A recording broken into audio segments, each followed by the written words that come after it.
Bueno, ¿querés que vamos le vamos a contar muy rápidamente cuál es la propuesta temática? Como la idea era hacer un pantallazo general de materiales que nos ayuden a comprender mejor este texto que un séptimo de la humanidad, es decir, 1 de cada 7 habitantes del planeta considera un texto sagrado, como es la Biblia. Y ahora vamos a jugar con un ejemplito para ver qué trabas solemos tener muchos de nosotros a la hora de aproximarnos a la Biblia. Diseñamos una recorrida de 7 encuentros. Hay un octavo encuentro, pero ese octavo encuentro es más bien celebrativo. Ahí vamos a venir a bailar, a qué sé yo, y multiplicar panes y peces, diría Silvio Rodríguez, y entre otras cosas vamos a presentar el libro que acaba de contar Bárbara, el libro que acaba de salir como pan caliente de la imprenta, de manos de Gabriela Peña, sobre la vida de un señor, un campesino, activista, cooperativista, amante de la Biblia, bíblico, padre de familia. Y padre de familia, que por creer en las convicciones que aprendió de la Biblia, lo mataron hace ya 40 años. ¿Sí? Bueno, 38 años. 40.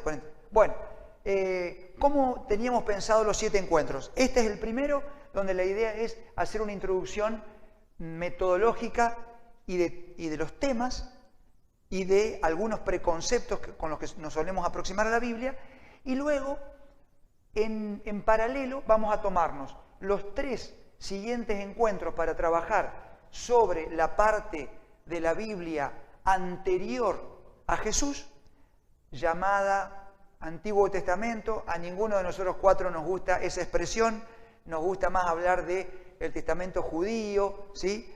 La palabra de Dios antes de Jesús, etc. Porque si no parece que fuera algo viejo del cual uno no tiene nada que aprender. Y si está en la Biblia es porque algo nos quiere enseñar, ¿no? Y luego los últimos 3 encuentros sobre el Testamento cristiano o Nuevo Testamento, y lo hemos dividido así: geografía bíblica anterior a Jesús, historia bíblica y sociología bíblica. ¿Cuál es la idea? Que ustedes puedan conocer algo de cómo era el contexto del pueblo de Israel, porque cuando uno dice, por ejemplo, ahora acabamos de celebrar la Pascua, ¿no? Nosotros tenemos una contradicción muy sencilla de percatarnos, que es la de regalarnos huevos que los trae un conejo. Y uno dice, ¿qué tiene que ver el huevo? Nunca un conejo puso huevos. ¿Por qué, no? Bueno, pero... y encima de chocolate. Bueno, pero en la época de Jesús también se juntan... Eso porque se juntan varias tradiciones. Igual que en Navidad tenemos un pesebre y un árbol. Y los 2 símbolos vienen de tradiciones muy distintas. En la época de Jesús también se juntaron 2 tradiciones muy distintas, como era la de los agricultores, que para esa época celebraban con un nuevo pan, un pan sin levadura, y la de los pastores, que celebraban carneando un primer corderito. ¿Sí? Se juntan las 2 tradiciones y tenemos la Pascua, donde se come pan ácimo o pan sin levadura junto con el cordero. Pero fíjense que durante años fueron 2 tradiciones distintas. Entonces, ¿cuál es la idea? Conocer algo de la geografía bíblica, luego conocer algo de la historia bíblica, de cómo se fue desarrollando la historia, porque precisamente una pregunta capciosa que hicimos fue sobre el Apocalipsis. ¿Sí? La gente que está muy avesada con la Biblia dice, ¿cuál? Porque hay un solo libro en la Biblia que se llama Apocalipsis. Pero libros que tienen el género literario Apocalipsis hay varios. Incluso hasta dentro de los evangelios hay pedazos que son de Apocalipsis. Entonces es una pregunta tramposa. Bueno, Y la otra es sociología bíblica, que tiene que ver con los grupos sociales que formaban parte. Una vez se escucha, estaban los fariseos, estaban los herodianos. Y dicen, ¿qué es eso? ¿Habrán sido hinchas de algún club? ¿Qué sé yo? Los de Herodes. No, eran grupos sociales que tenían sus intereses, sus complicidades, sus ideales. Bueno, y esto pensamos repetirlo luego en geografía bíblica del Nuevo Testamento, historia bíblica del Nuevo Testamento, lo condenan a muerte a Jesús. Y ahí estaban dos autoridades políticas, Pilato por un lado y Herodes por el otro. Y no sé por qué. Si había un rey, ¿para qué había un romano ahí? ¿O acaso Herodes era romano? Entonces se nos empiezan a mezclar y creemos que esos datos son aleatorios. Cuando ustedes empiecen a darse cuenta, los grupos sociales, la historia, van a empezar a ver algo que ahora a continuación les vamos a seguir contando. Bueno, esa es la propuesta, y la propuesta no es terminar ni pedirles que ustedes hagan tarea de un lunes para el otro, ni tampoco pedirles que ustedes traigan, al final hagamos una evaluación. La cosa es muy sencilla, es poder conversar, compartir conocimientos, sacarnos dudas, discutir acerca de algunos de estos temas. ¿Avanzamos? Bueno, algunas claves para entender cómo pensamos nosotros avanzar en esto. Nosotros tenemos esta propuesta para compartirles, que es a nivel metodológico. Tratar de entender el texto, por eso está un poquito más grande, el texto, que sería el de la Biblia, ¿sí? Pero no solo, sino entender el texto. Más adelante ustedes vamos a conversar acerca de eso. La Biblia en realidad no es un libro, es una colección de libros, por eso la palabra biblioteca se parece tanto. Es un conjunto de 72 libros, de los cuales la página más antigua, de 1000 años antes de Jesús, hasta la página posterior de 100 años, 100 y pico, después de Jesús, imagínense entre la primera página y la última todo lo que pasó. O sea, los cambios que hubo. Entonces, el texto de las primeras páginas tiene ideas muy distintas al texto de las últimas páginas. Y por eso la lógica es tratar de entender no solo el texto que vemos, sino también ver algo del contexto. Dijimos historia, geografía y sociología. Podríamos hablar de economía, lectura de género, no sé, militarismo, política. Podríamos agarrar distintas áreas en la Biblia. Elegimos esas tres, que son geografía, historia y sociología. Y ese contexto, a partir de ese contexto, tratar de entender que hubo pretextos. ¿Sí? Como cuando uno dice pre-Pisa, ¿viste? Lo anterior a la Pisa. En este caso, ¿qué sería el pretexto? El pretexto sería aquellas situaciones del contexto que hicieron que algunos escritores agarren tinta y un papiro o un cuero y escriban algo de lo que pasó.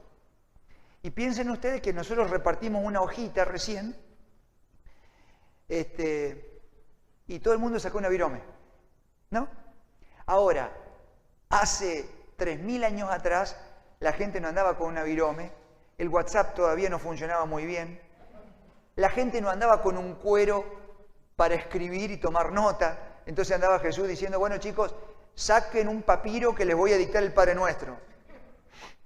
Entonces, hay muchas condiciones económicas que no permitían que la gente esté tomando nota. Entonces, muchas cosas se escribieron años después que pasaron. Si yo ahora les pregunto cómo se conocieron su abuelo y su abuela cuando se enamoraron, y pueden haber tantas versiones y mucha gente no se debe acordar. Y eso que tenemos hoy muchas condiciones materiales, tecnológicas, que no había hace 3000 años atrás. Entonces piensen ustedes, cuando uno lee un texto bíblico, por ejemplo, ahora vamos a hablar enseguidita de, por ejemplo, el Padre Nuestro. En la versión de Lucas dice, Jesús, la bienaventuranza, perdón, la bienaventuranza, levantando los ojos hacia la gente, dijo, bienaventurado. O sea, Jesús estaba abajo y el pueblo estaba arriba. En Mateo dice, Jesús subió a un monte y le dijo, o sea, el pueblo estaba abajo y Jesús arriba. ¿Dónde estaba Jesús? Y el tema es que cuando empezamos a darnos cuenta el pretexto de cada uno de los que escribió, empezamos a darnos cuenta que no es ocasional. No es que alguno dijo, bueno, rellená, poné abajo, poné arriba y lo importante es lo que sigue. No, cuando escriben, la tinta costaba mucho, escribir costaba mucho. Cuando escriben con una intencionalidad determinada. Conocer el contexto y acercarnos al pretexto, los conflictos, el grupo social que estaba implicado, nos va a hacer entender mucho mejor la riqueza del texto. ¿Venimos bien hasta acá? ¿Sí? ¿Avanzamos un poquito? Bueno, ¿qué nos pasa a nosotros habitualmente? Y acá quiero pedirle a Luchi también que sea cómplice nuestra, porque nosotros vamos a hablar desde una perspectiva, por lo menos nosotros 4, católica. ¿Sí?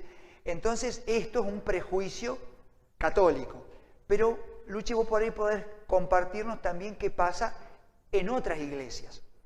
Nos suele pasar un ejemplo que nosotros llamamos el de la ananá en lata. ¿Sí? Este no es nuestro, se lo tomamos prestado a un biblista brasilero. La mayoría de nosotros cuando accedió por primera vez a la ananá, la mayoría, no digo todas, todos, lo hizo a través de una lata, ¿no es cierto? Por lo menos en la época en la cual yo me aproximé a la ananá y era a través de una ensalada de fruta, una cosa así. Es decir, venía cortadito en rodajas. A mí siempre me llamó la atención este agujero del medio. Yo decía, ¿por qué le sacan justo un pedazo? Claro, cuando conocí la ananá de verdad, te das cuenta por qué lo sacan. Porque es bastante duro, tenés que masticar. Habitualmente no nos gusta tragarlo, pero bueno. Y en un jarabe de azúcar bastante edulcorado, donde lo ácido del ananá se pierde. ¿Sí? Pero ¿qué pasa con el ananá? Bueno, así lo vemos en las latas, pero también puede venir en esta presentación. Auspicia este taller Grandit, Sociedad Anónima. De algún lado teníamos que correr 2 mangos, pero ¿qué pasa cuando... esto teníamos que editarlo después, Cristian, porque no sé si se permite nombrar empresa. ¿Qué pasa cuando uno se encuentra con el ananá de verdad? ¿Sí? Me acuerdo una vez estando en Bolivia, a un señor se le había quemado una plantación de ananá, una parte, y el hombre lloraba a mares. Y claro, los argentinos que estábamos ahí, que no estábamos acostumbrados a ver plantaciones de ananá, decíamos, bueno, pero tampoco es para tanto. Cuando nos contaron que una planta de ananá, para poder producir esto, tarda 2 años, ahí te das cuenta del tema económico. El tipo planta hoy y va a cosechar dentro de 2 años. Entonces hay que hacer todo un trabajo. Y después conocemos a un curita junto con Gaby, que ahora es provincial, Marcelo Cataño, que una vez estábamos vacacionando junto con Marcelo en las cataratas, ¿viste? Ahí acampando. Con mi hermana agarramos un ananá y lo estábamos pelando a la noche y Marcelo nunca había comido ananá. Entonces empezamos a pelarlo y el cura estaba, no era cura en esa época, éramos seminaristas, estaba desesperado por comer ananá. Entonces con mi hermana nos hicimos señas y dijimos, ¿no querer ir probando las cáscaras, la partecita? Bueno, quedó como la mulatona, ¿viste? Con los labios así porque está todo el ácido. Yo, desgraciado, me hiciste comer, tenía la boca así. Claro, porque está todo el ácido en la cáscara. Está la espina, ¿no?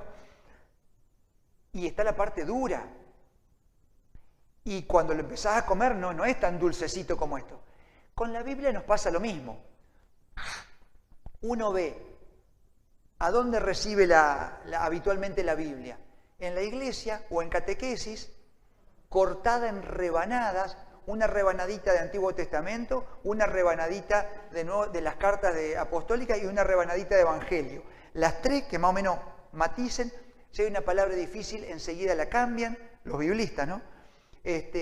Si hay alguna coma o algo que es medio confuso, lo acomodan y lo recibimos así bien edulcorado. Y encima nos pasa que también tenemos la Sociedad de San Pablo y una cantidad de gente que te prepara reflexiones bíblicas. Entonces vos ni siquiera tenés que masticarlo, ya te lo dan predigerido. ¿Viste? Está azucaradito y así viene la Biblia. Pero cuando te la encontrás en su contexto geográfico, con los problemas que había, ¿no? En esa época, con las ambigüedades, con una cantidad de problemas literarios de la época. Por ejemplo, ¿no? Hoy en día nos encontramos con algunos hermanos que hablan de Jehová, otros hablan de Yahvé, otros dicen Dios, y hay otros que le llaman Él, ¿no? Elohim. Y al final, ¿cuál es el nombre verdadero de Dios? Por favor, alguien que en el registro civil me diga cómo lo inscribió. Bueno, es que son distintos nombres y en gran medida muchas de esas dificultades tienen que ver con que en el hebreo antiguo no había vocales. Cuando vos sabés eso, no había vocales. Todo se escribía con consonantes. Los que leían tenían que suponer la vocal que iba allí. Entonces leer no era para cualquiera. Saber leer solo era de algunos, ¿no? Y en general algunos, no algunas. Las lectoras no existían, ¿no? Entonces, ¿qué les queremos proponer nosotros? Esto. Entonces, les va a hacer un poquito de ácido en la boca algunos textos, algunos problemas.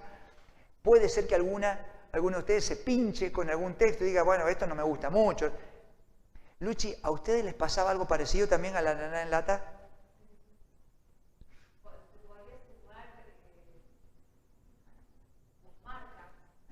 Claro. La marca del enlatado. ¿Quién comenta la Biblia?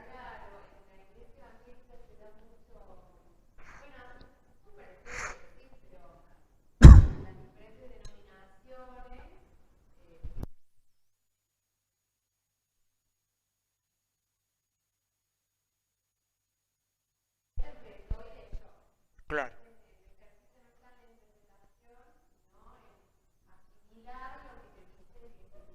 Claro.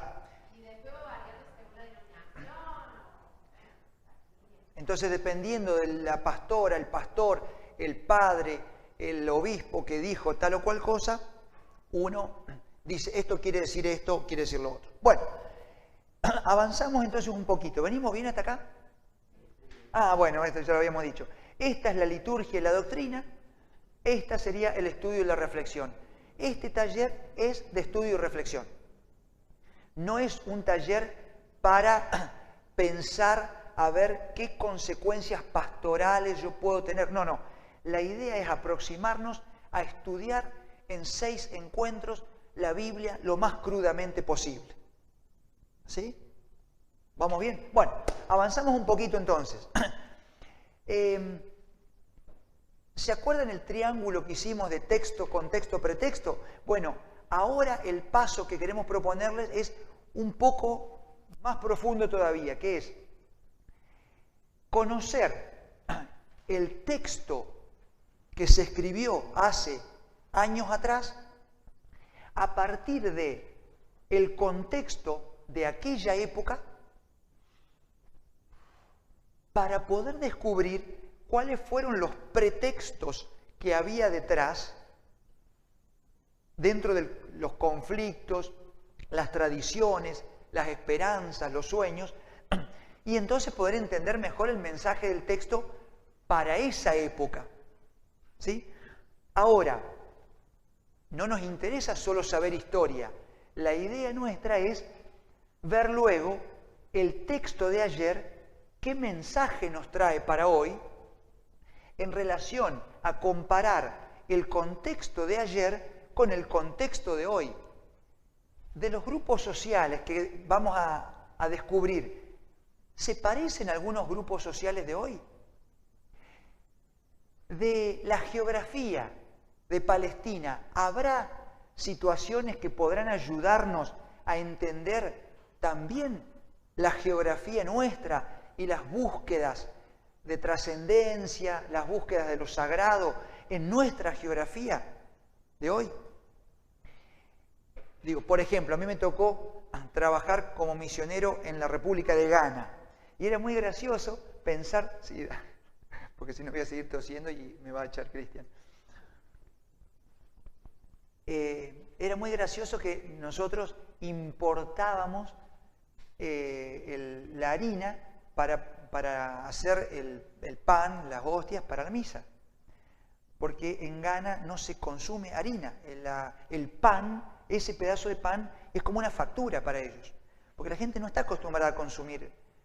¿Qué consumen? Otras cosas. Cassava, yam, ¿no? Otros hidratos de carbono. Entonces, hablar de que Jesús se presente en el pan, tenés que traducirlo. ¿Qué sería el pan para ellos? La cassava, la mandioca, el arroz. ¿Sí? Bueno, y de paso también comprender el contexto casi siempre es conflictivo, ¿sí? El contexto de ayer para entender cuál es el compromiso que se nos pide hoy. Cuando yo me siento a leer este libro, ¿en qué se diferencia con leer el Martín Fierro? Porque una cosa es, aquí me pongo a cantar al compás de la vihuela, y otra cosa es leer Los hermanos sean unidos. Uno puede traducirlo de manera muy distinta. Y una cosa es leer que Sem y Cafet eran hermanos y el hijo de fulano tuvo a la hija de sultano y se casó con... Y otra cosa es, ay de ustedes los ricos, porque qué difícil es, ¿no? Es un texto difícil de digerir. O el joven rico marchándose y Jesús diciendo que es difícil. Y entonces le dice Pedro, che, entonces nosotros estamos listos. Y lo que es imposible para los seres humanos no es imposible para Dios. Esos conflictos con la economía, con los grupos sociales de ayer, ¿a qué nos compromete hoy? ¿No? ¿Venimos bien hasta acá? ¿Sí? ¿O hay alguno que por ahí se perdió y alguna cosa que no está sonando bien? ¿Avanzamos un poquito? Si no... Bueno, en ese sentido, algunas actitudes que les queremos proponer. Avanzo rápidamente para no demorarnos al vicio. Procurar ser conscientes de cuáles son mis pretextos y mis preconceptos cuando yo me acerco a la Biblia. ¿Sí? Saber que mi contexto y mis pretextos me condicionan tanto lo que sé como lo que no sé. ¿Sí? Acceder al texto con un corazón un poco más abierto, es decir, que le tengamos un poco menos de miedo a abrir la Biblia y preguntarnos cosas. Procurar que la lectura no sea solitaria, sino tratar de generar un grupo de intercambio donde entre todos podamos ir sacando y criticando y buscando y preguntándonos cosas, porque de hecho así nació la palabra. Piensen ustedes que, digo, ¿quién inventó la imprenta? Los chinos, ¿no es cierto? Muy bien. Hace miles de años atrás. Gutenberg después copió la imprenta y lo único que hizo fue cambiarle. Pero es cierto que la mayoría de nosotros tenemos el prejuicio de que todo empezó en Europa. ¿No es cierto? Y ese es parte de nuestro prejuicio, que no es casual, porque uno agarra lo que nos han contado habitualmente y todo empieza con los griegos y todo empieza con Europa. Pero cuando uno empieza a escarbar, resulta que los chinos tenían miles de libros cuando los europeos, la mayoría no sabía leer y escribir. Entonces, cuando se accedía a un libro, ¿cada uno tenía su libro bajo el brazo? No, se leía en comunidad, se conservaba en comunidad y cuando el libro se sacaba para leerlo en comunidad. A partir de Gutenberg y de ahí en adelante, en gran medida nosotros lo que perdimos fue eso, la lectura comunitaria. Entonces cada uno se va a su dormitorio y lo lee en privado y tiene un Dios privado. Y ahí está el gran problema. Que cuando salimos todos juntos a ver qué entendió cada uno, es como los ciegos y el elefante, ¿saben el cuento ese, no? Los ciegos que nunca habían visto un elefante, eran todos ciegos argentinos, una vez van a visitar, porque había llegado un elefante al pueblo, y entonces se acerca uno y le toca la panza y dice, ya sé lo que es el elefante. Se acerca uno y toca la trompa, ya sé lo que es.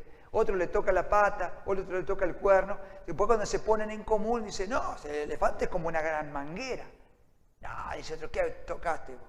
No, el elefante es como un tronco, debe ser un árbol. Dice, pero no, están locos ustedes, es como un globo. Bueno, todos tenían razón, pero cada uno vio lo suyo. Y así andamos cada uno de nosotros con nuestro propio Dios, tirándonoslo uno encima del otro, ¿no? Es el Dios de los rusos, el Dios de los norteamericanos, el de los ucranianos, el de los alemanes, ¿cuál es el de los chinos? Y por eso tratar de dejarnos interpelar por ese texto para poder llevarnos de acá, no solamente 6 noches donde nos escapamos de casa o logramos hacernos un ratito para curiosear algo, sino que podamos llevarnos de acá algo más que simplemente una cajita de curiosidades.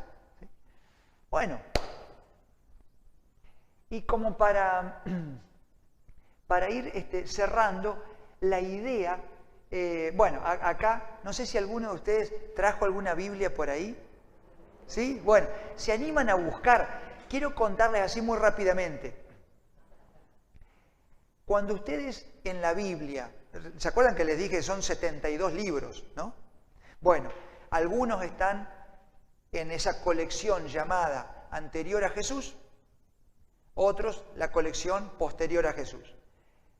Habitualmente llevan un nombre que puede ser Jeremías, el nombre del autor, o el nombre de la escuela, ¿no?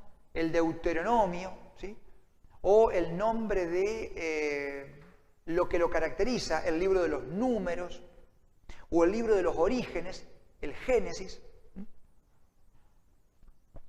Y para acortar los nombres se usan dos formas. Una es las 3 primeras letras, entonces Lucas se abrevia Luc, Mateo se abrevia Mat, o si no, las 2 primeras consonantes.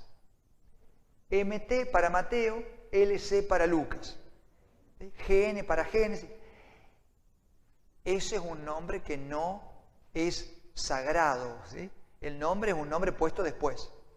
Y otra cosa que se puso después, para organizarnos mejor, fueron dividir el libro por pedazos grandes, llamados capítulos, y luego los capítulos dividirlos en pedazos más chicos, que son las oraciones o versículos, ¿sí? Entonces, habitualmente se pone primero el número del capítulo, en este caso sería la historia de Jesús según Mateo, el capítulo 6, o la historia de Jesús según Lucas, capítulo 11. Después se pone una coma y a continuación se ponen las oraciones, de la oración número 9 o el versículo número 9 al número 13. Habitualmente tiene que ver con los puntos. Quiero contarles también que en el hebreo antiguo tampoco había signos de puntuación como los conocemos hoy. Entonces muchas oraciones había que ver a dónde terminaba por el sentido y dónde empezaba la siguiente. Esto se hizo varios cientos de años después de que ya la Biblia se había culminado y que más o menos los líderes de la iglesia habían dicho, bueno, estos son los libros y estos otros los dejamos de lado. Por ejemplo, de la historia de Jesús hay varias, ¿sí? Varias más. Algunas quedaron como fuera de los criterios para considerarlo adentro de la Biblia, ¿sí? Fuera de lo que se llamó el canon. Canon viene de caña, de la vara de medir, ¿no? Entonces, algunos quedaron fuera del canon, hoy los conocemos como apócrifos, ¿sí? Y tenemos hasta un libro escrito por una mujer. Una lástima que no haya quedado el Evangelio según María Magdalena, pero está muy bonito ese. y quedaron 4 escritos por varones. Bueno, varios siglos después que se cerró el canon, se tomó la decisión de organizarlos por capítulos y varios siglos después por versículos, sobre todo en el norte de Italia, Francia, lo que hoy conocemos como norte de Italia. Bueno, ¿alguien tendría la bondad de leer Estamos en horario de... ¿Podemos leer? No es porque sea protección al menor, sino... Son las 8:30. Media hora más. ¿Media horita más tenemos? Bueno, leámoslo rapidito solamente para que ustedes puedan ver algo de este juego de comparaciones y que puedan ya percatarse a dónde está la picardía de lo que queremos hacer. Barbie nos va a pasar un micrófono para que alguno que quiera leer Mateo 6, 9, 13 y después ahí nomás a continuación leemos Lucas 11, 2, 14. Y por favor presten atención a los cambios de escenario que va a haber. ¿Quién se anima? Ahí está. Gracias. Voy a leer Mateo 6, el versículo 9, 13. Vosotros rezad así: Padre nuestro que estás en el cielo, santificado sea tu nombre. Venga a nosotros tu reino. Hágase tu voluntad en la tierra como en el cielo. Danos hoy nuestro pan de cada día. Perdona nuestras ofensas, como también nosotros perdonamos a los que nos ofenden. No nos dejes caer en la tentación y líbranos del mal.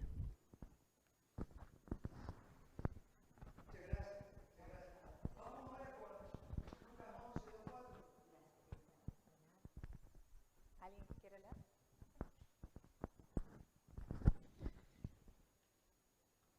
Del Evangelio de Lucas. Un día Jesús estaba orando en cierto lugar y cuando terminó, uno de sus discípulos le dijo: Señor, enséñanos a orar, así como Juan enseñó a sus discípulos.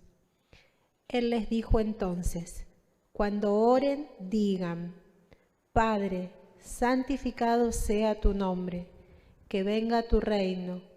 Danos cada día nuestro pan cotidiano.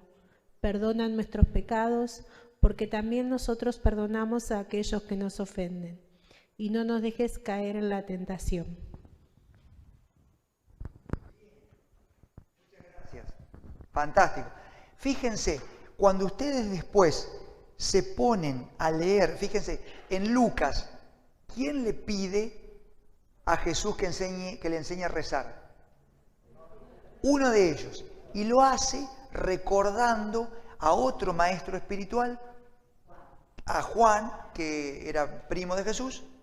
Cuando ustedes van al Evangelio de Mateo, a la historia de Mateo, tienen que empezar a buscar, claro, porque resulta que, miren, fíjense quienes tienen una Biblia ahí a mano, van a ver que en Lucas, ¿qué estaba haciendo Jesús antes de que le pidan? Estaba rezando, o sea, Jesús está rezando, tranqui, por ahí, vienen los discípulos y dicen: che, para que no estés solo, enseña a rezar. ¿Qué pasa en Mateo? ¿A dónde estaba Jesús? A ver si lo descubren.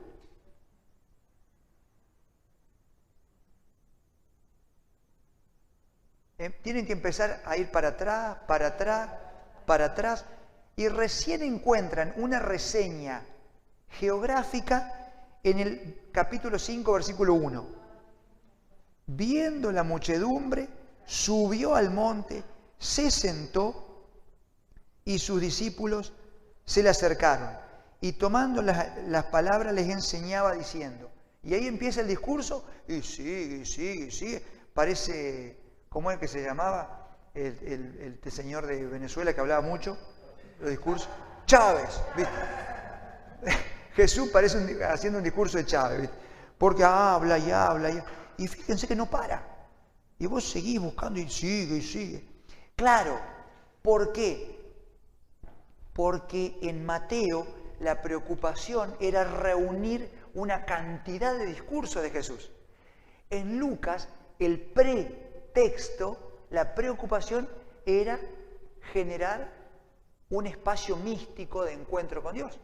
Entonces los pretextos son distintos. Y cuando uno aprende estos secretitos, fíjense que nosotros ¿de dónde sacamos este dato?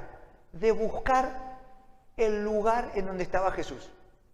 O de buscar cuándo es que da un dato distinto al discurso de Jesús. El dato distinto lo da en Lucas de inmediato. Jesús estaba rezando, cuando vuelve le dicen, tácate. En Mateo, allá lejos y hace tiempo, y resulta que él estaba y subió un monte y les dijo.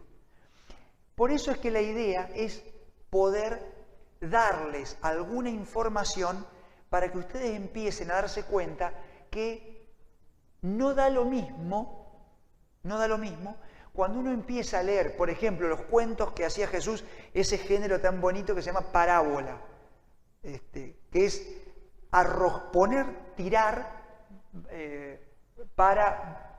bola, tiene dos palabras, balein es arrojar, tirar, de ahí viene bala, ¿sí? Entonces, la parábola es arrojar junto a, Jesús tira una historia al lado de una realidad. Entonces está pasando y dice, bueno, me acuerdo que, parece Dolina, ¿viste? Que una vez pasó que tira algo junto a una realidad determinada. Cuando vos ves cuál es la realidad a la cual está tratando de iluminar Jesús, empezás a comprender mejor el significado de la parábola. Entonces, por ejemplo, la parábola de la siembra, la de la pesca, la de la cocina. Miren, la de la pesca es interesantísimo. Algunos de ustedes seguramente ya tiene algo de lectura bíblica. ¿Algún amigo de Jesús tenía algo que ver con la pesca? Pedro, bueno, Pedro, alguno dice Pablo por ahí, ¿sí? Tal vez Pablo comía algún pescado, pero Pablo se dedicaba a otra cosa. ¿Y en dónde se pescaba? Porque cuando vos te pones a ver en qué lugar de los pagos de Jesús se pescaba, empezás a darte cuenta por qué no es lo mismo ser del norte que ser del sur. ¿Y por qué cuando están, como ahora tuvimos la Pascua, ¿no? ¿Por qué cuando están ahí alrededor del fueguito, esperando que le hagan el juicio político o el juicio religioso a Jesús, uno de sus discípulos, justamente el que ustedes nombran, está al ladito del fuego y dice el texto, lo descubrieron por el acento? ¿Qué acento? ¿Habrá sido cordobés? ¿Sanjuanino? ¿Santiagueño? No, era del norte. ¿Y Jesús de dónde era? Cuando lo crucifican, dicen, ¿este es del sur? ¿Este es judío? ¿O este es del norte? La inscripción. ¿Y quién pone la inscripción? Todos esos son problemas políticos. Son problemas políticos. Que también, cuando uno empieza a verlos en su contexto, empieza a saber, bueno, a dónde se pescaba, quién pescaba, para quiénes pescar era importante y para quiénes pescar era un dato irrelevante. Lo importante era comer carne roja, ¿viste? Los negocios que se hacían, los vínculos de solidaridad que había entre los distintos grupos. ¿Por qué algún grupo se alía con otro grupo?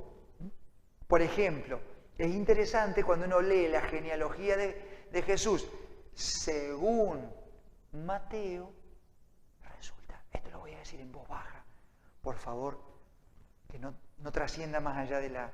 estamos en la web. Bueno, le pido a la gente que lo va a ver, por favor, después, esto no lo difunda así. Resulta que hay 3 nombres de mujeres, son todos varones, pero aparecen 3 nombres de mujeres de cierta dudosa reputación. Y justo me salió una palabra que explica bien esto, ¿no? la reputación de estas chicas tenía algo dudoso. Está diciendo que Jesús es un hijo de gente que tiene, o pariente de... ¿Por qué lo pone? Porque en todo caso, si tal vez Mateo no sabía lo que había pasado con estas mujeres, entonces se equivocó y lo puso ahí, o sabía y lo puso porque quiere mostrar algo. ¿Qué quiere mostrar? Entonces vos empezás a rastrear ese nombre en la historia bíblica y las encontrás a estas mujeres. Resulta que no era cualquier mujer. Eran mujeres que tenían muchos pretextos para estar donde estaban y hacer lo que hicieron. Entonces, cuando vos... Volvé un poquito para atrás, Barbie, por favor, y ya voy terminando. ¿Sí? Un poquito más para atrás. Acá está. Cuando vos te das cuenta el pretexto de Mateo para poner los nombres de estas muchachas, empezás a sacar conclusiones sobre a qué compromiso nos están invitando hoy. Porque si vos no lo sabés, decís, bueno, de esto no hablemos en catequesis, porque no vaya a ser que alguno entienda que acá estamos proponiendo el viva la pepa. No, no, no. ¿A dónde está apuntando el texto? Y entonces empezás a darte cuenta más en profundidad a qué compromiso nos invita hoy. Y empezás a entender por qué cuando Jesús le traen una mujer y le dicen, che, la agarramos a esta desgraciada. Bueno, no lo dijo así. Pasa que yo tengo un evangelio apócrifo en casa. Che, la agarramos a este infraganti. Y Jesús, piolón, se agacha. ¿Qué hace? Escribe. ¿Se puede escribir en este piso con el dedo? Entonces, ¿qué está diciendo el texto bíblico sin decirlo? Que Jesús estaba parado en un lugar donde se podía escribir. Cuando vamos a estudiar en qué parte del templo se podía escribir en el suelo porque era de tierra, resulta que era el patio de las mujeres. En el patio de los varoncitos lo teníamos pavimentado, porque a nosotros los varones siempre nos gusta tener privilegios, ¿viste?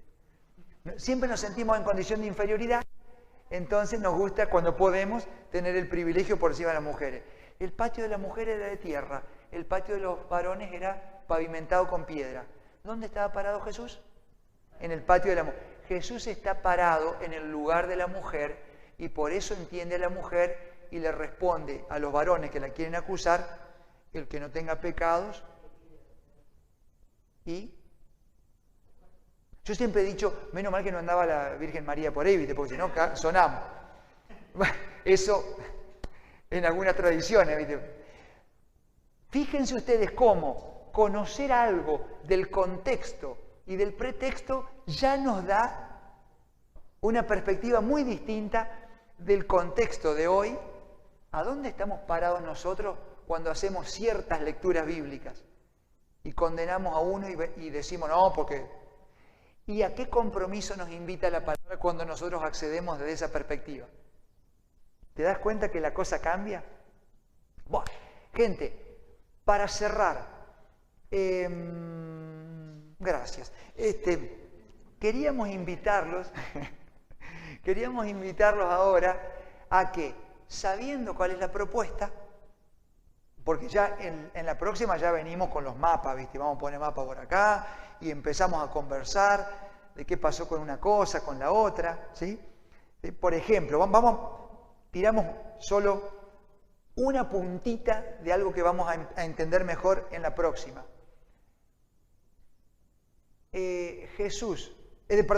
Dios crea al hombre a partir de ¿qué?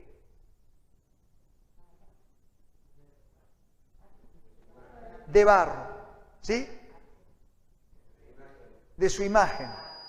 Entonces, si unimos las dos cosas, Dios estaba lleno de tierra, porque dice que lo hizo del barro, ¿no? Claro. ¿Y a la mujer?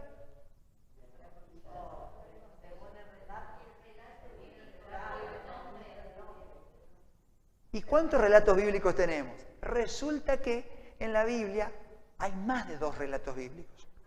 Sí, hay por lo menos 3. Uno está en forma poética en el libro de los Salmos, un libro de cantitos y de poemas de la época pero cuando vos te encontrás con ellos, te dices, ¡ah, la flauta! No son cantitos ingenuos, ¿no?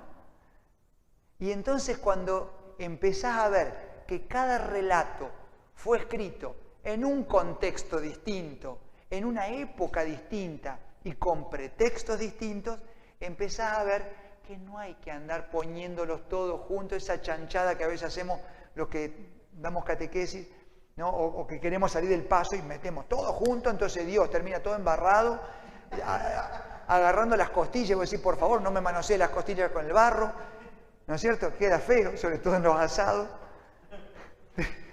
Entonces, ahí es donde empezamos a darnos cuenta que cada texto hay que entenderlo en su contexto y desde sus pretextos. Y que no hace falta andar mezclando, por ejemplo, meter junto el Jesús de las bienaventuranzas de Lucas con el Jesús de la bienaventuranza de Mateo y decir, como dicen algunos, estaba en el medio de la montaña. Es porque uno dice, estaba arriba, el otro estaba abajo. Bueno, estaba en el medio. No, porque cada texto tiene su importancia. Cuando vos entendés que para Lucas Jesús es un nuevo hombre, entendés por qué él mira al pueblo de abajo para arriba. El pueblo está arriba y Jesús lo mira de abajo. Jesús es el nuevo ciudadano de un nuevo orden cósmico. En cambio, cuando lo ves desde Mateo, para Mateo Jesús es el nuevo Moisés. ¿A dónde subió Moisés para leer los mandamientos? Al monte. Entonces lo tiene que poner a Jesús en el monte. ¿Importa la verdad historiográfica? No, porque si no tendríamos que directamente eso decir, no lo podemos saber, porque ninguno de nosotros estaba allí.